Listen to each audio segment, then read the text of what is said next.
What's up, YouTube? It's your boy, Little Carl, coming back with another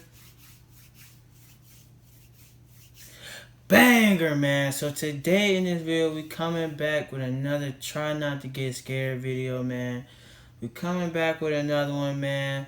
Y'all really been enjoying these try not to get scared videos, man. So I'm coming back at y'all with another one, man. I know I'm in a different spot right now. That's because when I normally the place I normally, do my videos at and this stuff. My mom got a few stuff over there. She need to get out of here. So right now I'm probably just gonna be doing it right here for a little bit. So yeah, man. Probably gonna be doing my videos over here for a little bit, and yeah, man. Yeah, we're gonna be probably doing my videos like over here in this area for a little bit until she moved that stuff over there that she got over there, and we can start back doing my videos over there, man. But guys, in this video we're gonna be reacting to we're gonna be looking at the 3 scary true Zoom meeting stories, man. Now these should be good, man. These should be good. I'm expecting these to be good. It's from my boy Mr. Nightmare, man. Y'all should go check him out, man.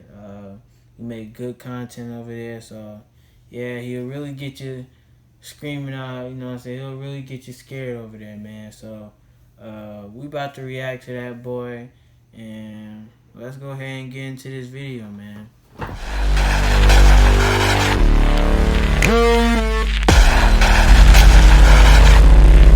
Alright, man, we about to get into this video, man. You know what I'm saying?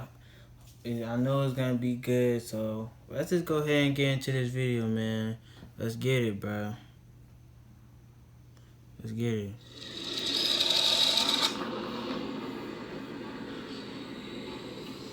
Shit, man. Let me close the door real quick. You know what I'm saying? Alright, excuse me for that that interruption right there. So let's go ahead and get back to this video. Guys, y'all know my videos are legit, man. We do them in the dark, man. Peak corona time in my state. Quarantining and lockdown were still in effect. There was nothing to do on Friday and Saturday nights besides Zoom calls with your friends. It was like a week after I finally hopped on the wave and agreed to jump on a Zoom call with my 4 friends, Ashley, Haley, Sylvia, and Alexa. It was a Friday night, and it was supposed to be our little Zoom drinking party. We were going to be playing drinking games and just staying up until the early hours of the morning. Ashley shared the link to join the Zoom call in our iMessage group chat. We joined one at a time. First Ashley, then me, then Haley and Sylvia. It seemed they were all on their laptops. I was the only one on my phone, so I switched to my laptop as well. It took a little while for Alexa to finally join, but when she joined, her screen was black. We all joked around, chanting Alexa's name and whatever, asking her what's up with her webcam. She started typing into the text chat of the Zoom call, saying she didn't know what was wrong with her webcam and microphone, that it said both were offline. We continued to joke around about it, but also tried helping her, though we didn't really know how to be of much assistance with that. Eventually she typed in the chat, "BRB, I'm gonna go try to figure this out." So we all went on to our drinking and just chatting on our video chat, while we figured Alexa was doing whatever to try to fix her computer. But something randomly happened sometime into our call. Something completely unexpected that kind of scarred all of us. Alexa's cam suddenly started working, and her box went from black to showing an old creepy man doing something I really don't want to repeat. When he noticed the camera turned on, he jumped to close the laptop, and the screen went dark again. The 4 of us screamed and started freaking out. Yo. We tried calling Alexa, but now it seemed her phone was off. We didn't have her mom or sister's number, so we all agreed to drive over to Alexa's place to see what was going on. Her mom answered the door in her robe, looking concerned. We asked her if Alexa was home. She said yes and called her down. Alexa never responded, though. Her mother said she had just gotten home an hour ago, but that Alexa's door was locked half an hour earlier. We all explained what happened on the Zoom call, and she freaked out and ran upstairs to bang on Alexa's door. I got no answers. We all got a sickly feeling when we realized what could be going on. Alexa's mom called the cops that second, and when Officer Perry showed up, we told him everything. He called for backup and went upstairs to knock on the door and tried to reason with whoever could be in there. When there was no response, he began to kick the door down. When he finally broke through the door, there was no one on the bed. The laptop and phone were left on the bed, but no one was in the room. The window was wide open, enough for someone to crawl through and hop outside down to the awning roof below. We all found Alexa in the basement minutes later. She was hiding under a blanket in the corner of the room. She said when she was home alone, she saw some older man with a big knife sticking out of his pocket in the living room, so she snuck down to the basement and hid.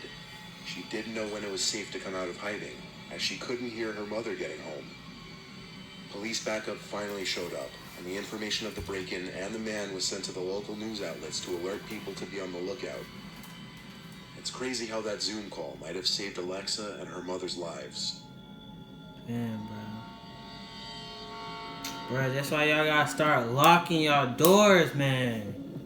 Why y'all don't be locking y'all doors? Y'all be leaving y'all doors open. My friends and I decided to hold a Zoom reunion, as we had not seen each other for quite some time, and all of us finally had the time to chat since there was a lockdown in our country. We're all college students, and most of us had lost contact with each other, so we decided to post on our social media that we would be holding a Zoom reunion, which was open to all the alumni of our old school. We got responses from many people, and we even accepted people we didn't know as long as they knew our mutual friends. We wanted it to be a big social event and didn't really care who joined. Finally, the day of the reunion arrived. I scheduled a meeting and posted it on my Instagram story because there were too many people to individually text, which I now realize was a big mistake because I had basically given everyone access to join the Zoom call. The Zoom meeting began normally, with all of us excited to meet our old friends. We made some new friends through our mutual friends, and we were having a grand time when someone called Sat_Ann_20 unmuted their mic and started making groaning sounds. We had a friend named Ann, so we thought it was just her pranking us. We texted her to stop because it was getting annoying, but to our surprise she texted back apologizing because she hadn't attended the call due to prior engagements. We were surprised and asked this Ann person to open their video and show us their face or they would be removed from the meeting. They didn't show their face, so I removed them from the meeting. Good. The Zoom call resumed and we were all joking about the incident. Suddenly, my network strength became weak and I had to leave the meeting. I joined back soon after, but SatAn20 had somehow taken the opportunity and re-entered the meeting in the few seconds that we unlocked it. This time they began to share their screen and displayed a video of a black tunnel on loop. We were terrified and a lot of people were leaving the meeting because of it, but my friends and I were determined to find the person who was destroying our reunion. We constantly tried to remove them from the meeting, but the second my friend's network connection weakened, somehow the SatAn20 person became the host. There was nothing we could do now. The account was still playing the video on loop and chanting something in a strange language. We could have left the meeting, but we wanted to know who was disrupting it.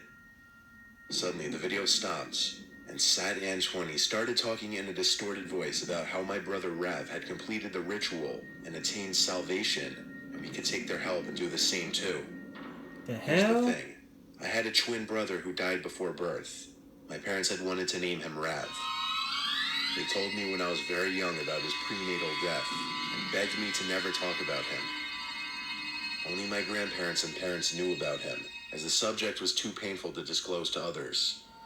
I had always wanted a twin, and blaming myself for his death, I never told anyone about him. Soon after, we had moved to a new city. I was certain that the only people who knew about my brother in the city were my parents. I had not told even my best friends about him. I had no idea how this SatAn20 person knew about him. They truly had no way of knowing that I knew about. With shaking hands, and now without a doubt convinced that this was a supernatural occurrence, I wordlessly exited the meeting. I do not know what happened afterwards.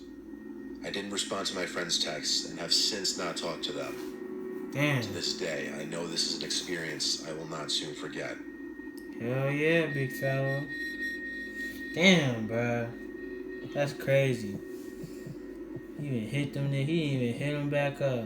Ain't even talked to him since. That's crazy. In April of this year, my school had made a virtual classroom thing where we would do all of our assignments online on websites like Google Classroom and whatnot. That's tough, They bro. also told us about a new tool called Zoom. I didn't even get to Students finish and out teachers my can all senior have a year, virtual bro. meeting to talk about schoolwork and stuff. Well, one day in May, after I finished my assignments, my dad went out on At least a night I shift had at a his senior job. year, bro. So it was only my Y'all mom class and of I. My mom 2021, was bro. asleep. Y'all got it I called my bad. friends, and we all agreed to try a Zoom call out with each other Y'all to got it catch up on bad how for everyone real. has been. And it also eventually ended with us Y'all playing ain't some gonna have console games no like Call class. of Duty. At one point, around 10 p.m., we were playing Modern Warfare, and all of a sudden, one of my friends, who I'll call Jack for privacy reasons, suddenly told me that he saw a very sudden blurred movement behind me in my room. But he wasn't sure because my lights were off, and the only light was from the TV in my room. I have a somewhat small room with only my bed, a drawer next to my bed, a closet in the left corner of the room, and my TV in the front. That's when I noticed that my pillow was on the floor. I went over to pick it up, and I just dismissed it, thinking it accidentally fell or something. So I just went back to play with my friends. About 10 minutes passed by, and Jack once again says he swears he sees movement behind me in my room. When I turned around, I saw that the pillow had fallen again in the exact same spot. This time I became anxious because I knew 100% I put the pillow in a place that it couldn't possibly fall without someone or something moving it. I bend down slowly to pick it up, and then I hear Jack scream. I put the pillow on the bed and rushed over to my laptop sitting on my chair to ask him what was wrong. All he said was to look under my bed, and I saw it. I saw two glowing eyes which were lit up by the TV screen. Once the person realized that I saw them, they immediately jumped out and tried to grab me. I instinctively swung my arm at their head, and I hit him right in the nose. He looked to be at least 45 and had long, dry, straight hair that looked like it hadn't been cut or washed in at least a year. He had a scratchy-looking beard and was a very skinny but tall guy. He looked to be about 6'3". He fell onto my bed and I could see his nose was bleeding, so I took my chance and ran to my mom's room and locked the door. I could hear his footsteps stomping through the house coming towards the room, so I immediately told my mom to call the police despite her groggily shouting at me to tell her what was happening. She called the cops, and by then I could hear his footsteps as he was going from room to room to find where I went. When he came to the room we were in, he tried the handle, and when he saw it was locked, he knew we were in the room. But he didn't bang on the door like I thought he would. Instead, I heard a small chuckle, and then I looked under the little crack under the door, and I could see his feet standing there. As soon as I looked under, he looked through the crack as well, and I could see his bloodshot eye. I also saw a couple drops of blood on the floor, and then on the other side of the door, I heard "You'll pay for that" in a psychotic, high-pitched, childish voice. What the hell? When I backed away, he screamed like a madman and started banging on the door over and over. I started covering my ears, trying to shut the sound out, and I could see my mom crying. Just then, we hear the sirens outside, but the man doesn't stop banging and shouting. The police knock on the door, and when they hear the man, they immediately knock the door down and come in. Literally like something from a movie. I heard the man stop, and I thought the police already got him. When I opened the door, I saw the man facing the two officers, looking like he was going to attack them. When he stepped towards them, one of them shot a taser at him, and he immediately fell and started shaking violently. They cuffed him and took him out to the car, and a third officer came to question me and my mom. I told him the whole story, and then the three officers started searching for the place of breaking and entering.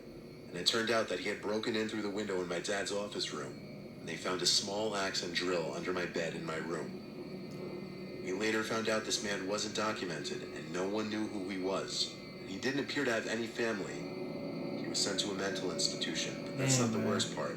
The police later tried to find out where the man originally lived, and all the man told them was that he lived in the woods near my home. When the police went searching for his home for any evidence, they found a small secluded area in the woods with a small wooden shack. Damn. When they went in, they told us that they found multiple weapons, bags of old food, and worst of all, 2 pictures of me, one of me asleep, which was taken from inside the house outside my bedroom door, and one of me eating dinner from outside the window. I hope nothing like this ever happens to anyone, and and I hope no one else has to add another bad memory to the long list from this terrible year. Yeah. The 2020 has been crazy so far, man. But guys, that is the end of the video, man. I hope y'all enjoyed this video. Let me know down in the comments which story was the craziest. I think number 3 was the craziest, bruh. You know what I'm saying? Let me know what y'all would do by while y'all tell me which one was the craziest. Let me know which one, what would y'all do in them situations, bruh. I have my thing on me. I have my toolie on me, bruh. You know what I'm saying? I'll have my toolie on me if I was in story 3, if I was in that situation. I have my toolie on me. But I don't know what I really do if I was in the other 2 stories. I'll probably just left, bruh. You know what I'm saying? But you know what I'm saying? But I hope y'all enjoyed that video though, man. Y'all really fucking with my try not to get scared videos, you know what I'm saying? I'm gonna bring y'all some more of these in the future if y'all want them, you know what I'm saying? I've been loving the support lately, you know what I'm saying? The views has been going up, the support has been going up. Make sure y'all subscribe. We almost at 200 subscribers, you know what I'm saying? I'm trying to get these subscribers up, man. But I love y'all. Make sure y'all drip splash on that like button. Make sure y'all fuck the shit out of that subscribe button. And make sure y'all dribble between the legs. Self alley 360. Dunk on that notification bell, man. And I'm out. Game.